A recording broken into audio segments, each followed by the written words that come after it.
tadi dikatakan bahwa yang mana sih yang harus kita pilih, ya tentu saja yang kita pilih adalah yang sesuai dengan pola, yang sesuai dengan kesiapan sekolahnya, itu Pak Budi. Kalau gitu saya mau kurikulum 2013 aja lah, atau kurikulum darurat aja lah, silakan saja. Tetapi kita juga harus mulai membuka mata kita, gini Pak, karena kalau kurikulum 2013 kan masih konten ya, masih yang kita kejar itu tentang materinya. Tapi di kurikulum Merdeka ini selaras dengan asesmen nasional, yaitu yang kita lihat adalah kompetensi dari peserta didik. Apa sih bedanya, Bu? Nah, jadi kalau termasuk di TK itu juga ada literasi dan STEAM ya. Jadi jangan kira kalau di TK PAUD itu nggak ada STEAM-nya, nggak ada literasinya. Ada. Nah, jadi kalau yang ideal yang mana? Ya sesuai kesiapan sekolah. Namun kalau tadi dari ngetikan Ibu Yuni ya diharapkan kita belajarlah masuk ke kurikulum Merdeka meskipun kita masih pada proses menggunakan perangkat yang ada. Seperti itu Pak Budi. Daripada nanti ketinggalan kereta lebih panjang lagi, ya lebih baik pilih yang menggunakan tapi dengan masih menggunakan perangkat yang telah disediakan sebelum membantukan sendiri dulu juga. Itu Pak Budi. Gimana Pak Budi? Kalau adakah bayarnya? Pakai enggak bayar lah ya Bu, kurikulumnya enggak bayar, daftar kurikulum enggak bayar. Tadi saya lihat di chat ya, di chat ini bentar. Ya, seandainya kami mendaftar mandiri, pembiayaan apakah dari BOS? Oh, mendaftar secara mandiri ya, daftarnya secara mandiri. Nah, itu bisa langsung nanti ditanyakan. Saya pikir kalau mendaftar mandiri yang nggak pakai BOS mandiri, nggak ada biayanya karena sudah disediakan platformnya. Kalau pelaksanaannya ya memang pakai dana sendiri, kecuali Bapak Ibu masuk ke sekolah penggerak. Nah, itu akan ada pengembangan SDM dan lain-lain yang itu didanai oleh BOS kinerja ya. Jadi pembiayaannya artinya kalau daftarnya nggak bayar sih, cuman konsekuensi dari itu apa harus bayar ya? Nggak juga kalau kita mau belajar dengan menggunakan platform Merdeka. Jadi ketika belajar lagi juga gratis, nggak membebani biaya. Cuman kalau memang harus IHT dan sebagainya itu tidak ada di Merdeka ya. Kecuali nanti ada kebijakan lain setelah itu saya kurang tahu. Tapi yang saya tahu pasti bahwa kalau masuk sekolah penggerak ya pasti dia ada pembiayaan dari BOS kinerja dan juga dari pemerintah daerah seperti itu. Oke, ini Mbak sampai ini Pak Budi tadi ya, Pak SD gimana Pak? Apakah saya sudah menjawab belum Pak? Ini masih ada satu yang belum terjawab Mbak Tri. Apa Mbak? Ini mulai kapan itu kalau seandainya pemberlakuannya kurikulum yang dipilih tadi Mbak Tri? Oh, pemberlakuan kurikulumnya. Nah tadi kalau kita lihat dijelaskan di sini di file tadi ya, yang kita jelaskan yang Bapak Ibu Pirsani tadi bahwa kapan sih dilaksanakannya. Nah tentu sesuai dengan kesiapan dari sekolah tadi ya, saya ingin share lagi. Nah kesiapannya ini kalau misalnya kapan sih bagaimana diimplementasikannya? Nah tahun 2021, 2022 kan tadi diimplementasikan di seluruh sekolah penggerak. Dan tahun 2002, 2003 ini tadi dapat memilih implementasinya seperti itu. Nah kesiapan, balik lagi kesiapan Pak. Kalau Bapak masih meneruskan tentu di ajaran baru ya. Tentu kan kita melakukannya di ajaran baru, tahun ajaran baru. Kalau Bapak siap besok itu di tahun ajaran baru menggunakan kurikulum Merdeka yang opsi 2 gitu ya. Opsi 2 itu berarti yang apa Bapak Ibu? Mandiri berubah Mbak. Mandiri berubah. Nah kalau mandiri berubah berarti kan kita mengikuti menerapkan kurikulum merdeka tapi menggunakan perangkat yang sudah disediakan, yang sudah ada. Jadi pilihannya tetap merdeka, tetap kurikulum merdeka, hanya tadi ada yang tanpa mengganti kurikulum tapi sudah menerapkan beberapa bagian dari prinsip kurikulum merdeka, atau ada yang mandiri berubah tadi, mau berubah berarti menggunakan yang telah ada, atau justru malah mandiri berbagi, yaitu menerapkan kurikulum mengembangkan sendiri berbagai perangkatnya. Kapan dilakukan? Tentu tahun ajaran. Apakah mau menggunakan mandiri belajar, mandiri berubah, atau mandiri berbagi. Seperti itu Pak Budi. Nah, semuanya harus berasa ada kurikulum merdekanya. Apakah Pak Budi sudah puas? Telepon Pak Budi. Sampun Pak Budi. Mangke menayano kula tak matur malih. Oh, nggih. Ini cukup ya. Terima kasih Bu. Nggih, sami-sami. Oke, nggih. Mbak Tri, sebelum dilanjut mungkin bisa menjawab satu lagi di chat tuh ya. Jadi Dugo 1. Dugo 1 kan sudah masuk PSP ya, kemarin yang tahap 2 itu menanyakan, nah kalau sudah lolos apakah juga ikut daftar? Oh ya, otomatis yang lolos sekolah gerak itu nanti akan otomatis melaksanakan kurikulum merdeka sepenuhnya ya, merdeka opsi 3 tadi, artinya sudah dengan mandiri berbagi, dengan tadi dengan dibimbing, ditingkatkan SDM-nya dan mendapatkan pos kinerja tentu di sini. Ya, berarti kesimpulannya bagi sekolah yang sudah lolos di SKNI Kemendikbudristek ya Mbak Tri, di PSP tidak perlu mendaftar di IKM ya, perlu. Karena sudah otomatis terdaftar. Otomatis, betul. Katanya untuk Dugo 1 dan untuk sekolah lain termasuk Pak Abdi Tompo sudah jelas ya, berarti tidak perlu mendaftar di IKM karena sudah otomatis nanti. Betul. Katanya. Katanya Bapak Ibu mungkin bisa dilanjut nih Mbak Tri. Pak Cucu kenapa nih Pak Cucu? Oh Pak Cucu, boleh Mbak Tri? Boleh lah. Oh boleh. Silahkan Pak Cucu sama Bu Kotman ya. Pak Cucu dulu. Mau nggak Pak Cucu? Baik, Assalamualaikum warahmatullahi wabarakatuh. Waalaikumsalam. Salam sehat untuk kita semua. Terima kasih waktu yang diberikan pada saya, Bu. Dengan adanya 3 kurikulum ini, memang tadi betul yang disampaikan itu banyak sekolah yang masih. Namun kami akan berusaha untuk mengikuti seperti apa nanti. Nah, yang perlu kami sampaikan dengan adanya kurikulum merdeka ini, bagaimana bentuk struktur kurikulumnya. Oh iya. Ya. Kemudian saya jelaskan ya. Yang kedua, apakah dengan perubahan struktur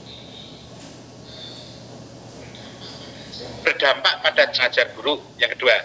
Kemudian yang ketiga, karena dengan adanya perubahan ini mau tidak mau harus melibatkan ke orang tua siswa. Apa yang perlu kita sampaikan kepada mereka? Terima kasih Bu. Selamat pagi, matur nuwun. Sami Pak Cucu. Terima kasih. Nah, Ini pertanyaannya langsung bagus. Nggih. Bukut saja dulu ya. Bukut monggo dari Al-Azhar. Oh nggih, monggo. Matur suwun Bu. Assalamualaikum warahmatullahi wabarakatuh. Waalaikumsalam.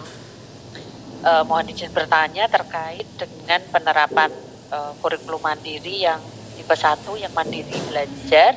Tadi disebutkan menerapkan bagian-bagian atau sebagian dari kurikulum merdeka. Nah, ini bagian-bagian ini apakah ada ketentuannya atau kita bebas memilih bagian mana saja yang akan kita terapkan modern, karena kan bagian-bagiannya cukup banyak nggih yang mutlak kita misalkan di mandiri belajar itu yang mutlak kita adopsi yang mana ataukah kita bebas memilih. Itu saja Bu, terima kasih. Assalamualaikum warahmatullahi wabarakatuh. Waalaikumsalam. Mbak dulu ya Mbak Tri. Pak Cucu dulu ya, nanti kalau saya lupa pertanyaannya tolong dibantu Mbak Niko. Jadi bagaimana struktur kurikulumnya nanti saya jelaskan Pak, ini masih siapkan. Kalau ini kita akan ganti topik, ada 3 atau 4 topik yang kita akan bahas gitu ya Pak ya. Jadi masih stay tune gitu. Masih lama ya Mbak. Pelan-pelan. Itu baru awalan pendahuluan tadi ya Mbak ya. Jadi teman-teman siap stay terus ya. Nah ini soalnya berlanjut Mbak Tri, berarti yang lain belum terjawab ya. apakah terdapat jam mengajar dan seterusnya. Itu yang satu struktur kurikulum bisa ya. Terus otomatis nanti akan mempengaruhi jamnya, tapi tidak mempengaruhi di tunjangan profesi. Tidak mempengaruhi tunjangan profesi. Itu Pak. Kemudian ada lagi tadi dari Pak Cucu ada yang lewat. Pelibatan orang tua, Mbak. Oh iya, bagaimana caranya sosialisasi? Nggak apa-apa Pak. Sosialisasi daring juga nggak apa. Nanti kalau materinya saya berikan nggak apa-apa. Nanti kalau Bapak juga mau mendaftar, di situ ada WA-nya, silahkan juga dihubungi WA dari GTK juga. Itu ya Mbak ya. Nanti yang saya sampaikan nanti saya kirimkan ke Mbak Nino. Nggak bisa Bapak itu satu-satu.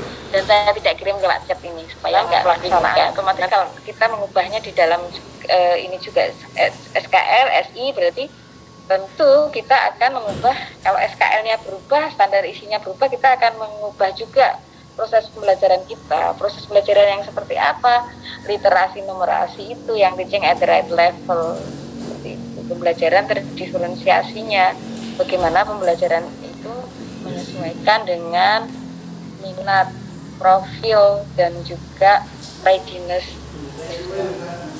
Itu memang kalau mau ditanyakan ya nanti kita jelaskan bagaimana pembelajaran terdiferensiasi. Tapi ya sebentar karena jamnya ya, karena satu hari kita sampai siang aja ya Mbak ya. Ya nanti sekilas setelah pembelajaran terdiferensiasi itu apa, atau sekarang saya jelaskan sedikit. Pembelajaran terdiferensiasi itu bagaimana kita di awal pembelajaran itu kita memetakan dulu, kita menggunakan asesmen diagnosis, kita petakan anak dari minatnya, profil belajarnya, dari readiness-nya. Readiness itu berarti intake siswa ya, kalau kita mau lihat kita sesuaikan dengan KKM. Tapi sekarang nggak ada, kalau di dalam Permendikbud, kalau di dalam IKM murni itu nggak ada KKM loh, gitu. Kenapa nggak KKM? Ya kan karena lihatnya kompetensi, gitu. Nah, kompetensi itu ada di semua mapel, kompetensi literasi numerasi. Gitu. Nah, setelah dilakukan pemetaan, maka pembelajarannya nanti akan kita sesuaikan. Misalnya, anak itu terdiferensiasi bisa dari proses pembelajarannya, bisa dari konten materinya, bisa dari penilaiannya, proses, konten, dan produk. Bisa salah satu, bisa salah dua, bisa salah tiga. Contoh, kalau misalnya anak itu terdiferensiasi pembelajaran sesuai dengan minatnya dari konten. Misalnya tujuan, kalau tujuannya nggak boleh berubah ya, tujuannya adalah memahami nilai-nilai kepahlawanan. Kontennya anak-anak misalnya silahkan pilih pahlawan yang menjadi idolamu. Nah, anak-anak memilih pahlawannya sendiri. Ini berbeda secara proses. Setelah kita petakan diagnosis tadi, misalnya ada anak yang suka mendengarkan, atau kita suka mendengarkan lagu, atau kita lihat berarti profil pelajarnya lebih cenderung kepada audio, ya berarti kita bisa berikan berbelajar rekaman ataupun YouTube seperti itu. Tapi bagi anak-anak yang gaya belajarnya itu adalah visual gitu, itu bisa kita berikan buku-bukunya, bacaan-bacaan seperti itu. Bagi yang kinestetik, dia dengan banyak gerak dan sebagainya. Itu kalau kita berbeda secara proses. Secara produk, misalnya tadi memahami nilai-nilai kepahlawanan. Produknya apa? Boleh nggak dia bikin puisi? Boleh. Boleh nggak dia bikin lagu? Boleh. Silahkan. Produknya bisa bermacam-macam. Itu sedikit aja ya Bu ya, tentang apa yang harus begitu kok. Nanti kalau ingin jelas lagi ya boleh telepon nanti. Oke Bu, matur suwun. Itu bukan karena untuk membelajarkan terdiferensiasi juga memang harus terpahami dulu tadi bagaimana mindset kita harus berubah tadi, yaitu sesuai dengan nilai-nilai GHC di waktu. Agak lama untuk menjelaskan lebih. Jadi ini karena pada sosialisasi kurikulum mungkin lain waktu ya Mbak Nino ya, kita bisa membahas lagi tentang pembelajaran yang lain. Tapi jangan di ghosting. Nanti saya menjelaskan banyak terus nggak ada. Gitu. Ya enggak sih, saya yakin enggak, hanya apa namanya, nggak boleh juga berpikir buruk. Oke, gitu ya Bu Kotma. Kalau mau tanya-tanya lagi nanti kita tambah ini ngomong buat acara lagi tentang pelajaran berkomunikasi. Kalau begini jadi banyak yang tahu ya Mbak ya. Iya, yes, ya Mbak Tri. Ya, mungkin Bu Kotma, ini baru informasi awal ya. Nanti detailnya mungkin akan kita diskusikan dengan tim dinas. Ibu ternyata sekolah masih perlu lagi Mbak tindak lanjut. Begitu ini dibuka ternyata rasa penasarannya bagaimana. Jadi kan teman-teman sebenarnya pengen pasti ya. Oke. Selanjutnya nomor 1. Iya, terima kasih ya Mbak Tri ya, terima kasih. Oke, nanti mungkin akan kita agendakan lagi ya untuk teman-teman sekolah. Bagaimana untuk pertemuan ya lebih detail lagi. Ini baru kulitnya ya Mbak Tri ya. Ya ini ada Bu Endang juga kan yang juga ada. Ada Bu pengawas, ada Mbak Cici, ada nih juga nggak mesti lewat saya. Mbak saya tapi yang manut, kalau bersama-sama gini juga nggak apa-apa. Siap. Terus Mbak Nino kayaknya udah nggak ada pertanyaan ya, di chat sudah nggak ada ya Pak ya. Oke, silakan dilanjut Mbak. Oke, saya lanjutkan Bapak Ibu ke materi berikutnya tentang kebijakan pemulihan pembelajaran. Sudah terlihat saya Bapak Ibu? Sampun Mbak Tri. Nah, tujuannya ini kita akan memahami latar belakang, filosofi, dan isi kebijakan penerapan kurikulum dalam rangka pemulihan pembelajaran secara mendalam itu agar dapat mengembangkan kegiatan sosialisasi pendampingan yang dibutuhkan oleh dinas nih. Jadi memang kita tujuannya untuk itu. Rangkaiannya ini dirancang untuk mencerminkan karakteristik kurikulum pembelajarannya sesuai dengan tahap pencapaian peserta didik.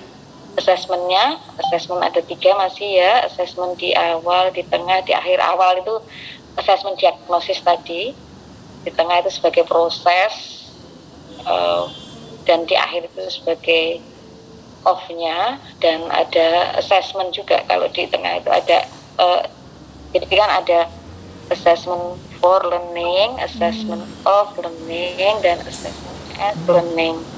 Assessment for learning itu berarti prosesnya di tengah, assessment of learning itu di akhir, itu sumatif itu, kemudian assessment as learning itu reflektifnya, tapi reflektif bisa di awal di akhir ya. Nah, awal itu bisa kita buat dengan assessment diagnosis, mendiagnosis, memetakan siswa kita berdasarkan pada minat, profil, kemudian profil belajar ya, dan juga readiness. Satu lagi sebenarnya yaitu lingkungan belajar. Nah ini materi kita, materi diskusi kita untuk yang topik 1 nih, masih ada topik yang lain, kita sampai ke CP nanti. Materi diskusi kita adalah krisis pembelajaran yang berkepanjangan dan memburuk ya akibat pandemi COVID-19. Upaya pemerintah untuk memitigasi dampak pandemi terhadap kesempatan belajar, kemudian karakteristik kurikulum merdeka sebagai kelanjutan dari penyederhanaan dari kurikulum darurat, kemudian strategi implementasi kurikulum merdeka di satuan pendidikan, ini pilihan kurikulum dan penyesuaian dengan kesiapan satuan pendidikan tadi, dukungan kebijakan dari implementasi kurikulum, dan dukungan penerapan kurikulum untuk transformasi pembelajaran dengan adanya platform Merdeka Mengajar. Nah ini kesepakatan kita ya. Oke, berpartisipasi aktif. Aktifkan raise hand sebelum bertanya, tadi sudah ya.